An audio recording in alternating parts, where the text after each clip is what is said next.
என்னதுமா? காலிஃபிளவர் பக்கோடா. கொஞ்சம் எடுத்துக்கிறேமா. இன்னும் கொஞ்சம் எடுத்துக்கிறேமா. உரிக்கிறது பூரா இப்ப எடுத்துட்டா அப்புறம் சோத்துக்கு என்னத்துல வச்சிட்டீங்க? அப்புறம் சோத்துக்கு போது காய் பத்தல என்ன அம்மா நீ எல்லாம் அப்படின்னு என் மாமியார் முன்னாடியே நீ அசிங்கப்படுத்துவ. ஏண்டா பிஞ்சு போவோம். நானே நல்லா என்னைக்கு ஒரு நாள் தான் சமைக்கிறேன். அது எனக்கு கூட வைக்காம தின்னு போடுறாங்க இந்த வீட்டுல. காலிஃபிளவரா? எனக்கு 2 பீஸ் கொடுங்க.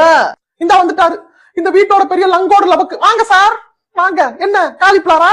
இந்தாங்க 4 கிலோ வாங்கி கொடுத்துருக்கீங்களா உங்க சம்பள காசுல? 2 கிலோ உங்களுக்கு, 2 கிலோ உங்க தங்க மகனுக்கு. அவனாவது பெத்த பிள்ளையான்னு வெறுஞ்சோறாவது போடுவேன். நீங்க மாமியாரோட பிள்ளை. காலிஃபிளவர்ல கைய வச்சீங்க சோறு கூட போடாம உட்கார வச்சிருவேன். மாமியார் இருக்காங்களே இப்ப கக்காம இருக்கேன் எல்லாத்தையும் கக்கி விடுவேன். பேசாம கையில நல்லா நெஞ்சுக்கு ஏத்து கட்டிட்டு அப்படி குத்த வச்சு உட்காருங்க. கிச்சன் பக்கத்துல வரக்கூடாதாமா? ஹலோ. உழைக்கிற மனுஷன் ஒருத்தனுக்கு இந்த வீட்டுல மரியாதை இருக்கா? ஆமா இவர் தான் உழைக்கிறாரு.